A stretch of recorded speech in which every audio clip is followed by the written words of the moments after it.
Pemerintah melakukan penyesuaian aktivitas masyarakat selama pemberlakuan pembatasan kegiatan masyarakat atau PPKM di Jawa Bali mulai 31 Agustus hingga 6 September 2021. Selama kebijakan ini berlangsung, mal di kabupaten atau kota berstatus PPKM level 3 diperbolehkan buka sampai pukul 21.00 waktu setempat dan kapasitas pengunjung maksimal 50%. Kebijakan ini diatur dalam Instruksi Menteri Dalam Negeri Nomor 38 Tahun 2021 yang ditetapkan Mendagri Tito Karnavian. Mendagri tersebut juga mewajibkan penggunaan aplikasi Peduli Lindungi bagi pengunjung dan pegawai pusat perbelanjaan atau mal. Kemudian, untuk restoran atau kafe di dalam pusat perbelanjaan dapat menerima makan di tempat atau dine-in dengan kapasitas maksimal 50%, satu meja 2 orang, dan waktu makan 30 menit. Adapun bioskop, tempat bermain anak-anak, dan tempat hiburan dalam pusat perbelanjaan atau mal masih ditutup. Selain itu, pengunjung dengan usia di bawah 12 tahun dilarang memasuki pusat perbelanjaan atau mal. Untuk daerah yang berstatus PPKM level 4 di Jawa Bali, kegiatan masyarakat di pusat perbelanjaan atau mal ditutup sementara, kecuali pegawai toko yang melayani penjualan online dengan maksimal 3 orang. Tim Liputan, Berita 1. Ya, pemirsa, pemerintah secara resmi mengumumkan perpanjangan pemberlakuan pembatasan kegiatan masyarakat atau PPKM berlevel mulai 31 Agustus hingga 6 September 2021. Nah, kali ini ada beberapa penyesuaian yang kemudian dilaksanakan, yakni soal kapasitas dine-in di dalam mal yang menjadi 50%, kemudian juga ada jam operasional mal yang diperpanjang hingga pukul 21. Lalu apakah kemudian ini bisa dikatakan mampu membangkitkan perekonomian? Nah, untuk membahasnya telah bergabung bersama dengan kami juru bicara Kementerian Komunikasi dan Informatika, ada Mas Dedi Permadi serta Dewan Pembina Asosiasi Pengelola Pusat Belanja Indonesia atau APBI, Pak Handaka Santosa. Mas Dedi, Pak Handaka, selamat siang. Salam sehat. Selamat siang, apa kabar? Sehat selalu. Baik. Saya mungkin ke Mas Dedi terlebih dahulu. Mas Dedi, dengan perpanjangan PPKM ini kan ada sedikit pelonggaran-pelonggaran. Nampaknya setelah pemberlakuan PPKM, kemudian pengumuman soal PPKM diperpanjang, kemudian selalu ada pelonggaran-pelonggaran seperti itu. Nah, kita fokus ke pembukaan mal, di mana kapasitas dine-in-nya sudah 50%. Bagaimana memastikan kalau mobilitas masyarakat yang beraktivitas di dalam mal ini benar-benar terjaga, begitu, Mas Dedi? Ya, baik. Jadi spirit pemerintah yang didorong di dalam penanganan COVID-19 ini sebetulnya adalah ekonomi dan kesehatan bisa berjalan kedua-duanya secara optimal. Ekonomi tetap bisa bertahan, bahkan tumbuh. Di saat yang bersamaan, pandemi COVID dalam hal kesehatannya itu juga dapat dikendalikan. Nah, ini butuh penjembatan supaya kedua hal ini bisa berjalan bersama-sama. Penjembatannya itu bisa difasilitasi salah satunya dengan penggunaan teknologi. Sehingga kita saat ini menggunakan aplikasi yang namanya Peduli Lindungi untuk menjembatani kedua hal itu tetap bisa berjalan. Nah, pada intinya adalah setiap orang yang akan memasuki pusat perbelanjaan atau nanti juga akan diperluas ke beberapa sektor yang lain, itu diwajibkan untuk lolos screening melalui aplikasi Peduli Lindungi. Kalau sekarang ada 3 indikator, ada indikator hijau, kuning, dan merah. Hijau itu boleh masuk, kuning itu boleh masuk dengan catatan, sedangkan yang merah tidak boleh masuk. Yang tidak boleh masuk ini kriterianya misalnya mereka yang belum vaksin sama sekali. Nah, kemudian kami juga sedang mempertimbangkan untuk menambah satu indikator lagi, yaitu hitam. Itu di mana masyarakat yang sedang terpapar COVID-19 tentu akan langsung muncul alert atau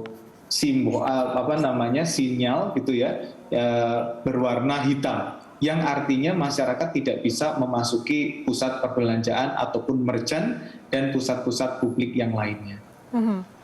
Jadi tindak lanjutnya kalau misalnya nanti ada indikator hitam, contohnya ada orang yang akan pergi ke mall, terus tiba-tiba indikatornya warnanya hitam nih, Mas Dedi. Tindak lanjutnya seperti apa? Kalau untuk kebijakan saat ini, bagi masyarakat yang sedang positif COVID-19 dan ditemukan atau diidentifikasi di mal, itu langsung akan diarahkan untuk menuju isoter atau isolasi terpusat. Karena pemerintah dalam hal ini saat ini meminimalisir adanya isoman atau isolasi mandiri, supaya penanganannya jauh lebih optimal ketika masyarakat itu berada di isoter. Nah, kita ini sampai hari ini sudah ada sekitar 32,8 juta pengguna aplikasi Peduli Lindungi. Dan yang sudah menggunakannya untuk masuk mal dan aktivitas untuk masuk ke pusat pelayanan publik itu ada sekitar 5 juta orang. Kami sudah menemukan sekitar 12.000 temuan kasus aktif yang berusaha untuk masuk ke mal. Dan itu langsung diarahkan untuk ke isoter. Kira-kira seperti itu. Berarti ada ini ya, ada petugasnya di sana nanti mengarahkan di mana isoter. Karena kan kadang masyarakat juga tidak tahu gitu tempat isoter itu di mana. Betul, ada petugas yang tentu terhubung dengan call center yang kita miliki.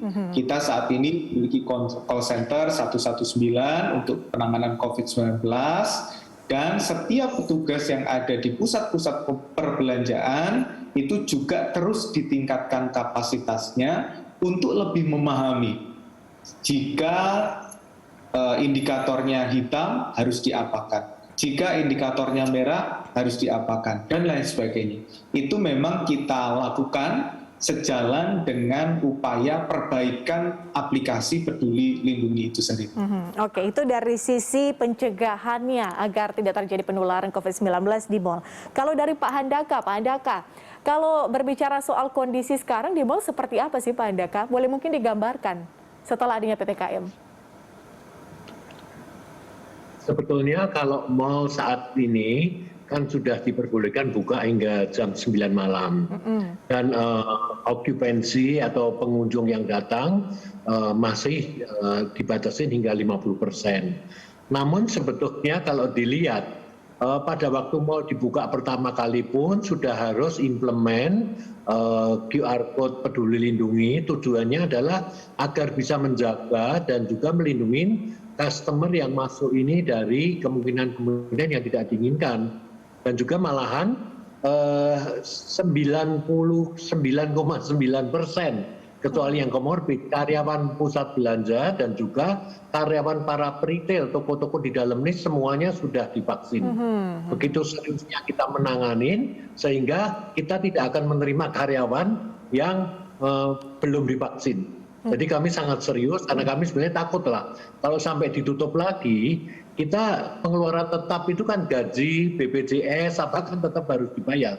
Dan kita nggak ada cash in, ya nggak ada uang masuk. Dari mana kayak kejadian yang lalu. Dari 3 Juli sampai 16 Agustus itu orang kadang nggak mikir, mungkin uangnya dari mana, nggak ada penjualan. Tapi gaji masih jalan, lain-lain masih jalan. Nah, dengan dibukanya ini sebetulnya adalah suatu hal yang sangat positif, sangat bagus.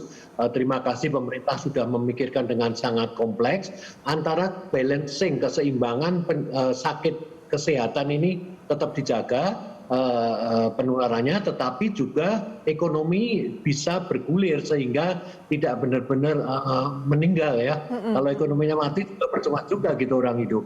Ya, jadi tetapi sebetulnya kalau customer sendiri untuk masuk juga nggak seperti dulu, mereka juga sekarang kalau nggak perlu juga nggak ke pusat belanja. Jadi sebetulnya yang datang ini masih di bawah standar yang ada atau 50% tadi. Jadi kita terus terang masih perlu customer lagi. Jadi kalau Pak Dedi dan Mbak Tesia mau belanja silakan berbelanja ke pusat belanja, aman, masih sepi, tapi barang-barangnya banyak promosi gitu. Oke, jadi bisa dibilang sebetulnya kondisi sekarang tuh sudah agak sangat berbeda begitu ya sebelum dengan pandemi. Sekarang penerapan protokol kesehatan harus dilakukan, pembatasan juga harus dilakukan. Tapi kemudian kalau kita lihat dari sisi ekonominya, nampaknya ekonomi kita jadi maju mundur karena PPKM ini. Nah, kita akan membahas lebih lanjut di segmen sebelumnya. Pemirsa tetaplah bersama kami, Landstek akan segera kembali usai jeda.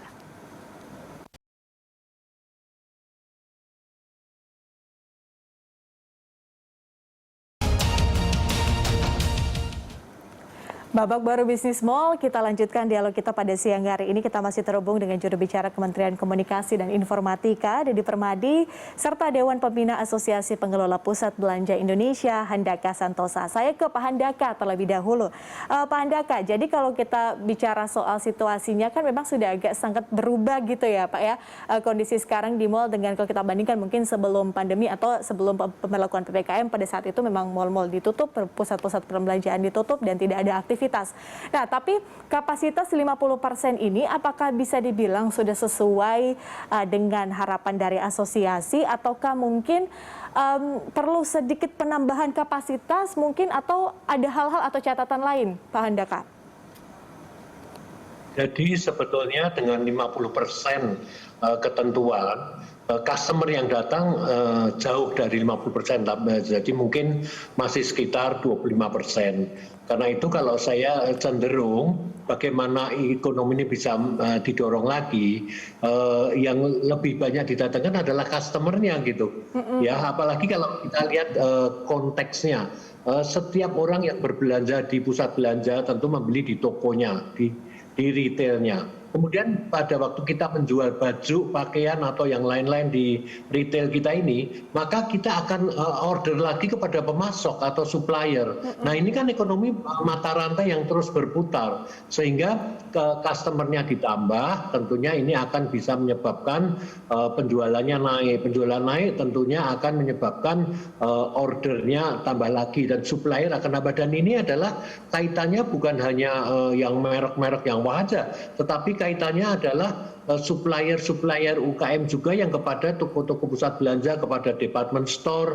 Ya ini luas sekali gitu. Jadi secara tidak terasa hal ini akan membantu juga kepada UKM kita.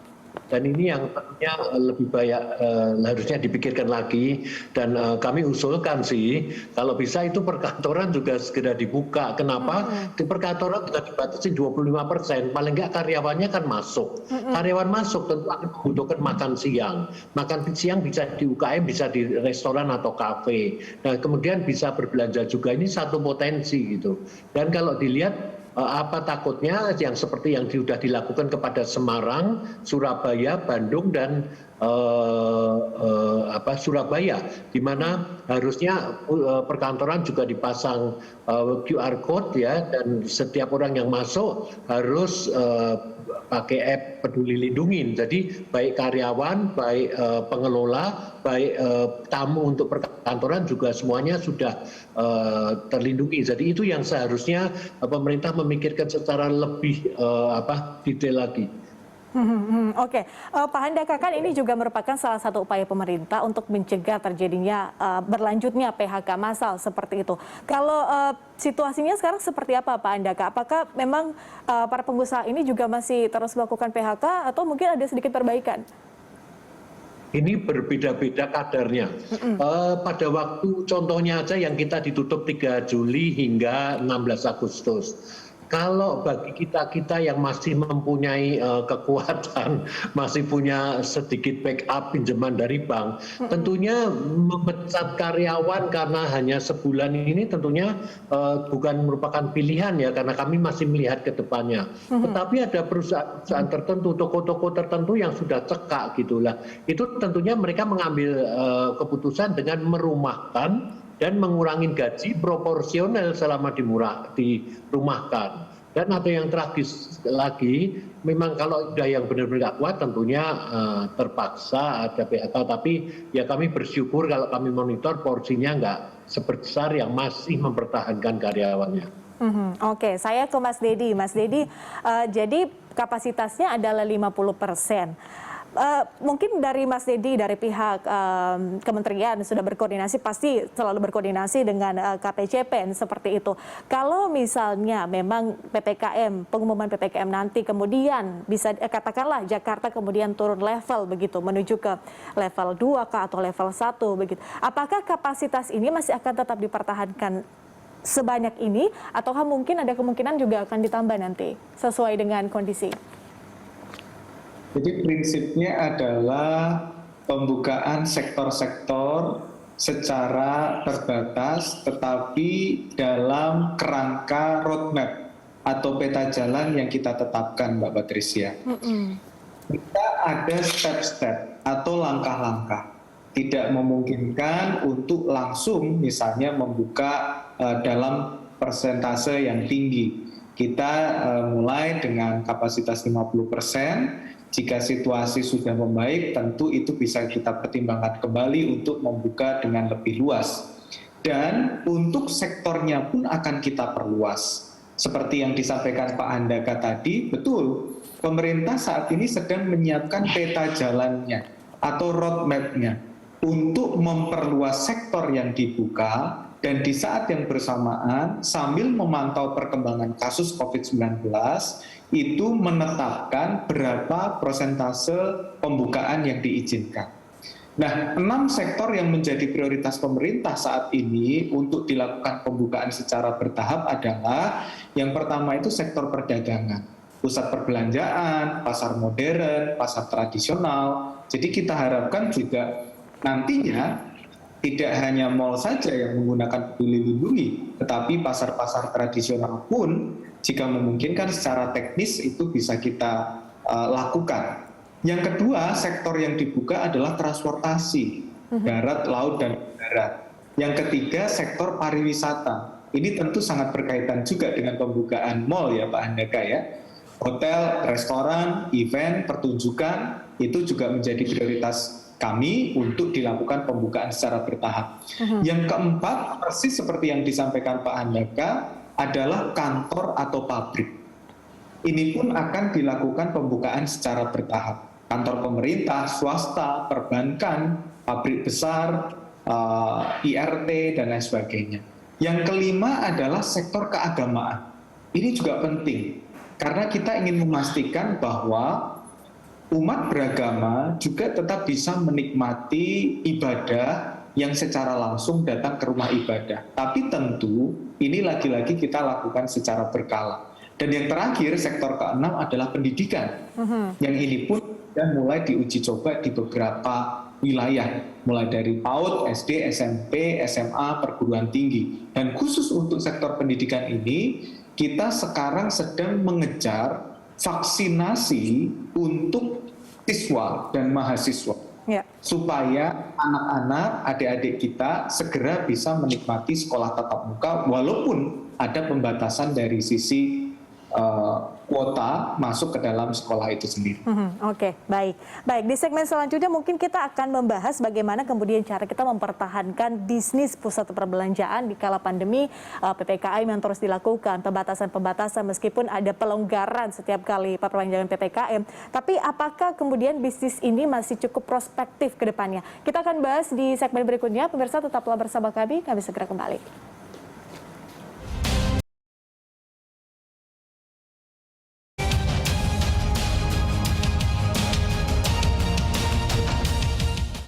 Pemirsa, kita lanjutkan dialog. Kita sudah di segmen terakhir dialog Lunch Talk pada siang hari ini. Saya ke Pak Handaka terlebih dahulu.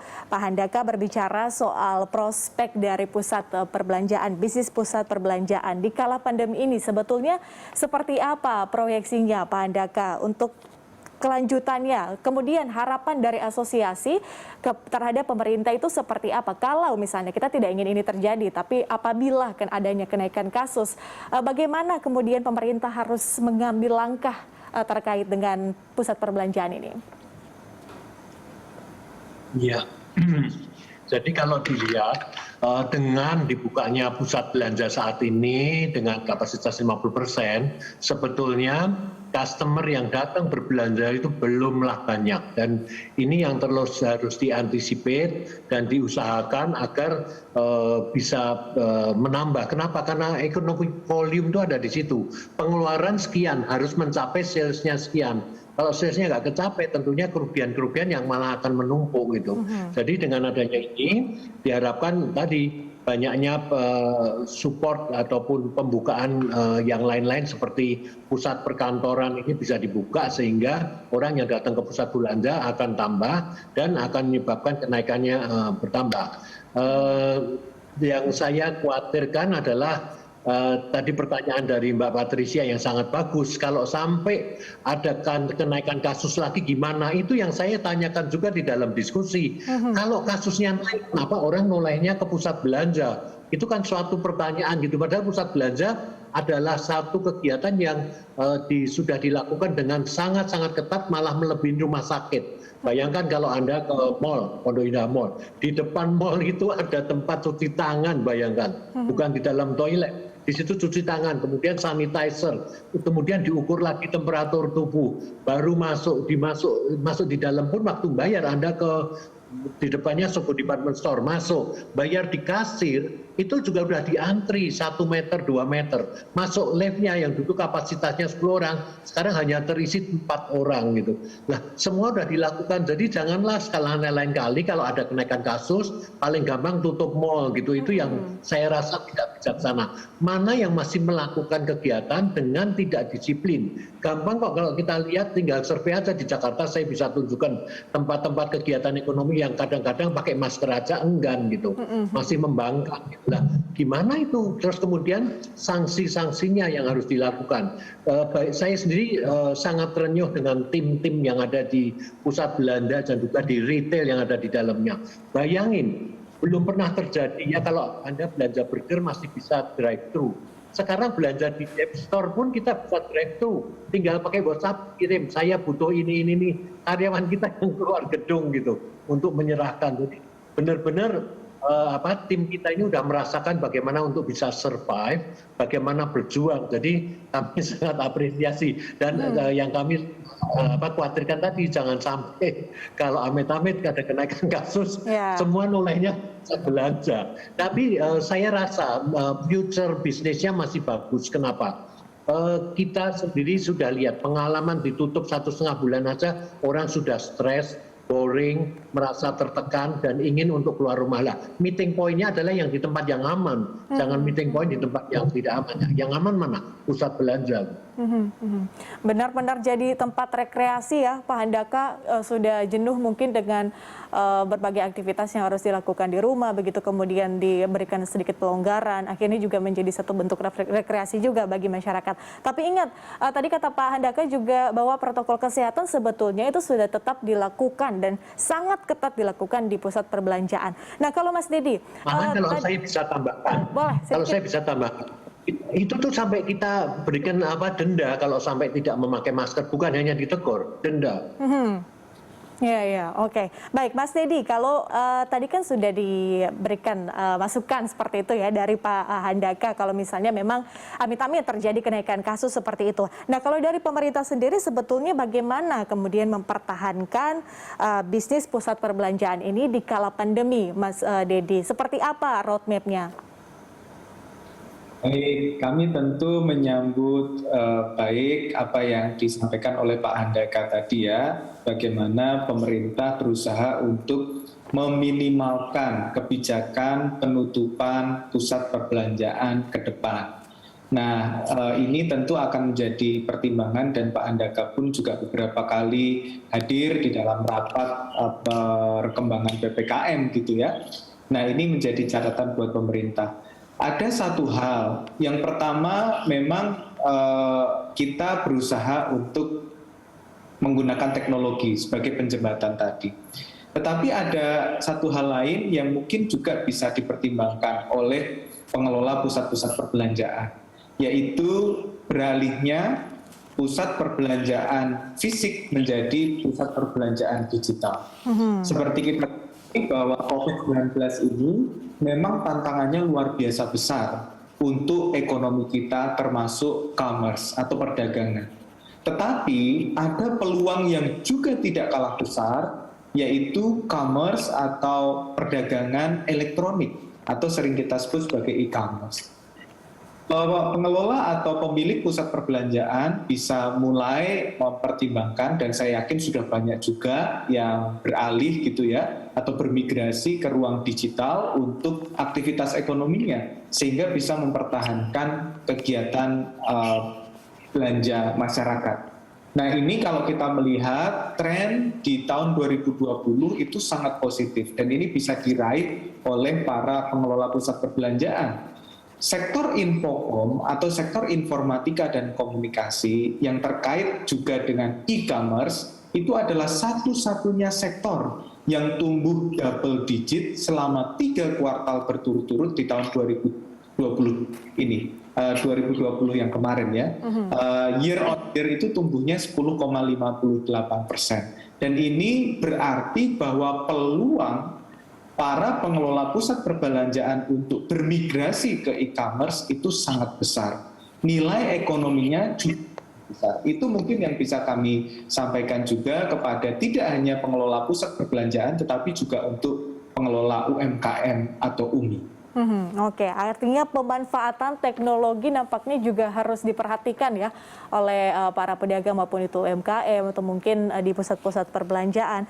Dan tadi juga kata Pak Andaka, protokol kesehatan tentunya tetap dilakukan di tempat pusat-pusat perbelanjaan. Jadi masyarakat juga kalau memang ingin berekreasi silahkan, tapi tetap dengan protokol kesehatan. Kita harapkan pastinya dengan adanya kebijakan-kebijakan dari pemerintah kemudian dapat juga mendongkrak perekonomian. Namun di sisi lain juga tetap memperhatikan sisi kesehatan. Terima kasih banyak Mas Dedi, Pak Handaka, terima kasih sudah bergabung bersama kami di Landstalk. Semoga kita bisa berbincang lagi di lain kesempatan. Salam sehat selalu.